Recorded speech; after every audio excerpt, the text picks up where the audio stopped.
Hello everyone. तो कैसे हो आप लोग? तो आई होप कि ठीक होंगे। तो आज की क्लास में हम पाथ फाइंडर के बारे में बात करने वाले हैं कि पाथ फाइंडर होता क्या है। पाथ फाइंडर इसमें एक ऐसा टूल है रजिस्ट्रेटर में जो कि बहुत ही इंपॉर्टेंट है आपके लिए। अगर आप कुछ भी डिजाइन तैयार करते हैं तो पाथ फाइंडर का यूज 100% होना ही होना है। अगर पाथ फाइंडर टूल नहीं होगा तो आप डिजाइन नहीं तैयार कर सकते हैं। बिना पाथ फाइंडर के भी तैयार कर सकते हैं, ऐसा नहीं है, लेकिन उसको बनाने के लिए आपको ज़्यादा टाइम देना पड़ेगा, बहुत ज़्यादा टाइम लगेगा। लेकिन पाथ फाइंडर एक ऐसा टूल है जिसके थ्रू आप बहुत जल्दी जल्दी ऑब्जेक्ट को तैयार कर सकते हैं। आप जो आपका जो ऑब्जेक्ट है उसको मर्ज कर सकते हैं, डिवाइड कर सकते हैं, ट्रिम कर सकते हैं। तो चलिए क्लास को आगे बढ़ाते हैं।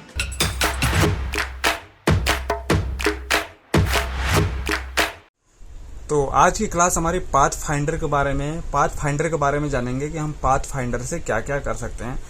तो पाथ फाइंडर टूल हमारा यहाँ से भी आ सकता है। आप देखते हैं विंडो पे जाएंगे, विंडो पे जाने के बाद यहाँ पर आप देख सकते हैं shift plus control plus F9, ये हमारा शॉर्टकट की है। यहाँ से हम पाथ फाइंडर को सर्च कर लेंगे या फिर यहाँ से हम ड्रॉप कर सकते हैं उठा के। तो ये हमारा पाथ फाइंडर है और यहाँ पे आप देख सकते हैं यहाँ पर भी ये बना हुआ आ रहा है, पाथ फाइंडर के नाम से ये टूल्स यहाँ पे शो हो रहा है। इसके बाद पाथ फाइंडर काम क्या करता है, इसके लिए मैं आपको बता दूं पाथ फाइंडर किस तरीके से काम करता है। तो यहाँ पे मैं एक स्क्वायर ले लिया, स्क्वायर लेने के बाद यहाँ पर मैं एक सर्कल भी ले लेता हूँ। इसका फिल कलर चेंज कर लेते हैं और जो हमारा स्क्वायर है उसका भी फिल कलर चेंज कर लेते हैं। तो मैंने दोनों का डिफरेंट डिफरेंट कलर कर लिया है। अब इसके बाद देखिए पाथ फाइंडर किस तरीके से काम करता है। तो मैं पाथ फाइंडर का जो हमारा टूल है मैं उसको ओपन कर लेता हूँ। तो यहाँ पर बहुत सारे चीज़ें यहाँ पर खुल के आ रही हैं उसके अंदर। तो यहाँ पर हमारा पहला ऑप्शन है यूनाइट। तो यूनाइट किस तरीके से काम करता है, फिर आता है हमारा माइनस फ्रंट, फिर आता है इंटरसेक्ट, इसके बाद आता है हमारा एक्सक्लूड। तो सबसे पहले इन चारों चीज़ों के बारे में जानते हैं। तो मान लीजिए हमारा ये दो ऑब्जेक्ट्स है, पहला ये स्क्वायर, दूसरा है सर्कल। हमने इसको एक दूसरे के ऊपर रख लिया। रखने में इन दोनों को सिलेक्ट किया। सिलेक्ट करने के बाद यहाँ पर बना हुआ है यूनाइट। यूनाइट पे अगर हम क्लिक करते हैं तो जो हमारा ऊपर वाला ऑब्जेक्ट होगा नीचे वाले को भी सेम कलर में कर देगा। ये चीज ध्यान रखिए, जो भी हमारा ऊपर वाला ऑब्जेक्ट होगा नीचे वाले को सेम कलर में कन्वर्ट कर देगा अगर हम यूनाइट करते हैं तो मैंने यूनाइट जैसे करा, ये हमारा सिर्फ एक ऑब्जेक्ट है। कंट्रोल वाई करके भी आप देख सकते हैं यहाँ पर जो पाथ है सिर्फ एक ही है, ये जुड़ चुका। यूनाइट मतलब जुड़ना, तो जोड़ दिया है एक साथ। इसके बाद कंट्रोल वाई करके इसको हटा लेते हैं। इसके बाद दूसरा ऑप्शन है हमारा, यहाँ पर देख सकते हैं माइनस फ्रंट। तो माइनस फ्रंट होता क्या है, माइनस फ्रंट का मतलब है जो हमारा ऊपर का फ्रंट का एरिया होगा उतना इसको माइनस कर देगा। तो मान लीजिए मैं इसको स्क्वायर के सेंटर में रख देता हूँ। तो सबसे पहले मैं इसको सेलेक्ट करके अलाइन कर लेता हूँ।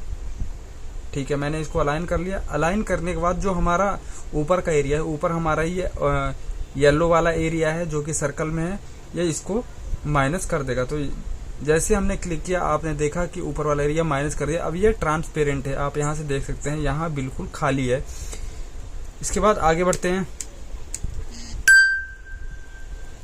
इसके बाद थर्ड ऑप्शन है हमारा, यहाँ पर आप देख सकते हैं इंटरसेक्ट। तो इंटरसेक्ट किस तरीके से काम करता है, इसको फिर से हम अलाइन कर लेते हैं और इसको हम इंटरसेक्ट कर देते हैं। इंटरसेक्ट में जो हमारा बीच का एरिया होता है उसको रखता है, बाकी सबको हटा देता है। फॉर एग्जाम्पल और भी चीजें हम ले लेते हैं। मान लीजिए मैंने यहाँ से बहुत सारे सर्कल ले लिए, इन सबको सेलेक्ट कर लिया। सेलेक्ट करने के बाद मैं अब इसको इंटरसेक्ट करता हूँ।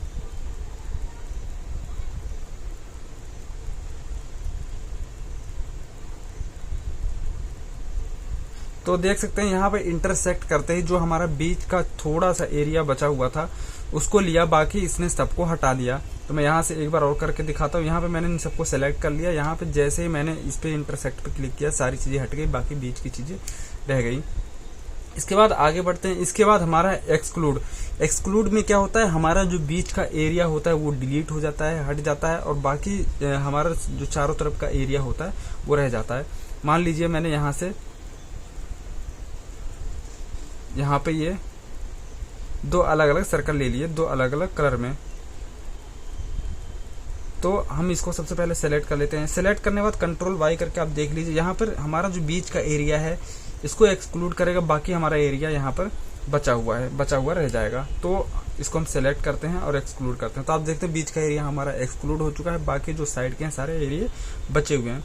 तो इस तरीके से हमारा ये पाथ फाइंडर काम करता है। इसमें और भी चीजें हैं, इसके बाद और भी हम कुछ इंटरेस्टिंग सा बनाते हैं।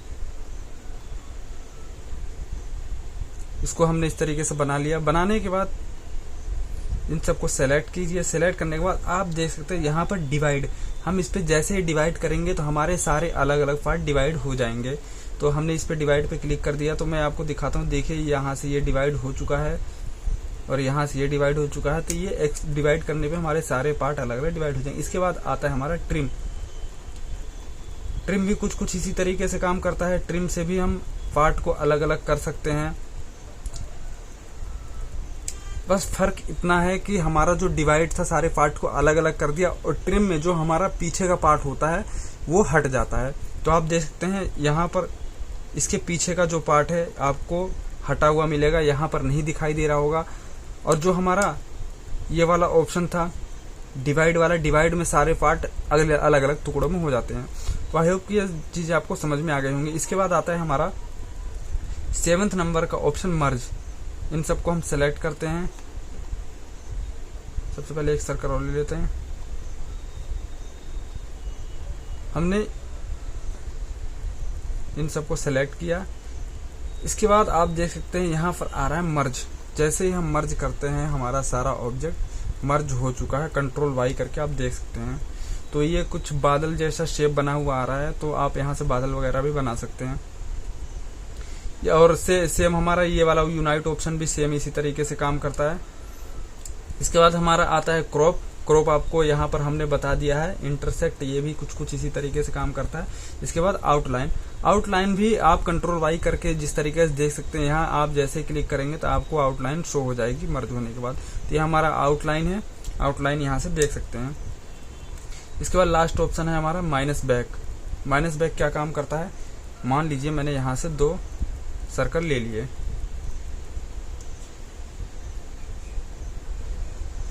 इसके बाद इनमें फिल कलर भी हमने डाल दिया। अब जैसे ही हमारा बैक साइड का एरिया होगा उसको माइनस कर देगा। तो मैं यहाँ सेलेक्ट करता हूँ। सेलेक्ट करने के बाद इसको यहाँ पे क्लिक कर दे, तो हमारा जो बैक साइड का एरिया था वो माइनस हो चुका है, मतलब हट चुका है। तो इस तरीके से हमारा पाथ फाइंडर काम करता है। इसके बाद हम पाथ फाइंडर से क्या क्या चीजें बना सकते हैं, सबसे पहले कुछ आपको बताना चाहता हूं। जैसे मान लीजिए मैंने यहाँ से एक ये सर्कल ले लिया है और इसका मैंने स्ट्रोक साइज 11 रखा है। जरा इसको ध्यान से समझिएगा। अब इसको मैंने यहाँ पे सेट कर दिया। इसका कलर जो है ब्लैक ले लेते हैं।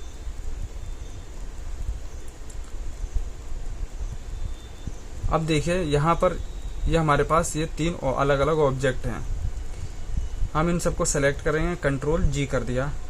अब मैं जैसे ही इसको छोटा करता हूँ तो आपने शायद नोटिस अभी नहीं किया है, क्या आपको फर्क नजर आ रहा है? फिर से मैं इसको बड़ा करके दिखाता हूँ। जैसे ही मैंने इसको बड़ा किया फिर से आपको कुछ फर्क नजर आ रहा है या नहीं? तो चलिए मैं बताता हूँ इसमें दरअसल क्या फर्क है। यहाँ पे आप इसका जो देख सकते हैं, यहाँ पे आउटलाइन है, वो साइज इसका देखिए अभी तो परफेक्ट लग रहा है कि ठीक है इसके साइज का है, लेकिन जैसे ही मैं इसको छोटा करता हूँ आप देख सकते हैं अंदर का जो फिल कलर है वो तो कम हो गया है, लेकिन ऊपर का जो स्ट्रोक है जिसको हम आउटलाइन या स्ट्रोक बोल रहे हैं, ये अभी भी उतना ही इसका साइज है। तो हम चाहते हैं कि हमारा साथ का साथ साइज चेंज होए, जितना जितना हम छोटा करें उसके हिसाब से ही हमारा स्ट्रोक भी छोटा हो, छोटा या बड़ा हो। तो इसके लिए क्या करना है, ये बहुत ही बड़ी प्रॉब्लम है इसमें इलिस्ट्रेटर में। इसके लिए आपको सिंपली सेलेक्ट करना है। इन सबको सेलेक्ट करने के बाद आपको इसको फिल कलर में कन्वर्ट कर देना है। तो फिल कलर में कन्वर्ट करने के लिए इसको सेलेक्ट करना है। सेलेक्ट करने के बाद आपको यहाँ ऑब्जेक्ट में जाना है और एक्सपेंड करना है। एक्सपेंड फिलहाल हमको सिर्फ फिल कलर को नहीं, स्ट्रोक को करना है और ओके कर देना। जैसे ही ओके करेंगे आपका जो ये कलर है, स्ट्रोक कलर है, स्ट्रोक कलर को आप यहाँ से फिल में कन्वर्ट कर सकते हैं। अब मैं इन सबको ब्लैक कर देता हूँ।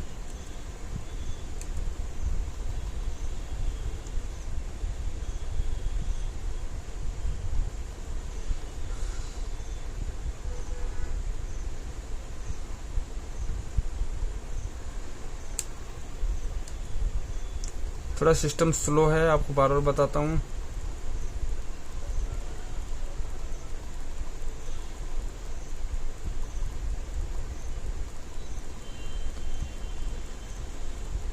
तो अब तीनों का देखिए मैंने यहाँ से चेंज कर लिया है। अब मैं इसको अगर छोटा या बड़ा करता हूँ तो ये फिल कलर के साथ साथ स्ट्रोक भी चेंज होता रहेगा। तो यहाँ पे देख सकते हैं इस तरीके से ये हमारा अब परफेक्टली वर्क कर रहा है। तो इस तरीके से आपको इस चीज़ पे बिल्कुल ध्यान देना है। तो चलिए आगे बढ़ते हैं। तो आगे हम पाथ फाइंडर से कुछ बना कर देखते हैं, कुछ सीखते हैं। तो हम यहाँ से एक रेक्टेंगल लेंगे, राउंड रेक्टेंगल टूल लेते हैं, यहाँ से इसको ड्रॉ कर देते हैं। ड्रॉ करने के बाद इसका कलर थोड़ा चेंज करते हैं, इसको हम इस कलर में ले लेते हैं। इसके बाद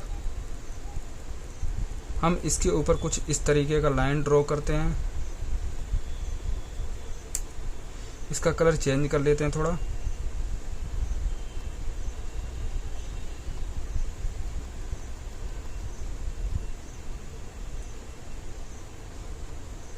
और इसके जो कॉर्नर हैं इनको थोड़ा और स्मूथ कर लेते हैं। इसकी हमने एक और कॉपी ले ली और यहाँ पर भी एक कॉपी ले ली। तो ये 3 कॉपी हमने ले ली हैं। अब आप देख सकते हैं यहाँ पर जो है, यहाँ पर वाइट एरिया आ रहा है, लेकिन ये दरअसल ट्रांसपेरेंट नहीं है। ये वाइट के ऊपर वाइट रखा है, इसलिए आपको ट्रांसपेरेंट लग रहा है। इसके लिए यहाँ से हम सबसे पहले कुछ लाइनें ले लेते हैं।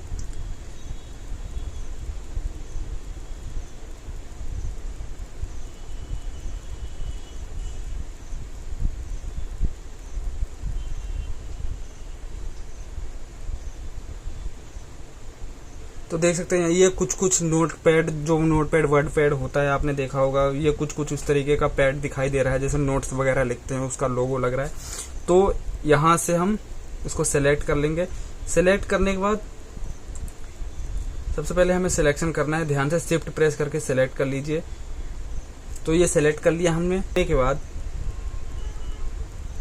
आप देख सकते हैं जो हमारा ये वाइट एरिया है, यहाँ पे सेलेक्ट करके मैजिक वेंड टूल से सेलेक्ट करके आप इसको डिलीट कर सकते हैं। तो आप देख सकते हैं ये ट्रांसपेरेंट हो चुका है, जो कि परफेक्टली एक लोगो बन गया हमारा नोटपैड का। तो आप इस तरीके से बहुत सारी चीजें बना सकते हैं। तो आई होप कि आपको पाथ फाइंडर का काम समझ में आ गया होगा कि पाथ फाइंडर से हम क्या क्या चीजें बना सकते हैं और क्या कर सकते हैं। तो चलिए मिलते हैं नेक्स्ट वीडियो में, तब तक के लिए बाय बाय।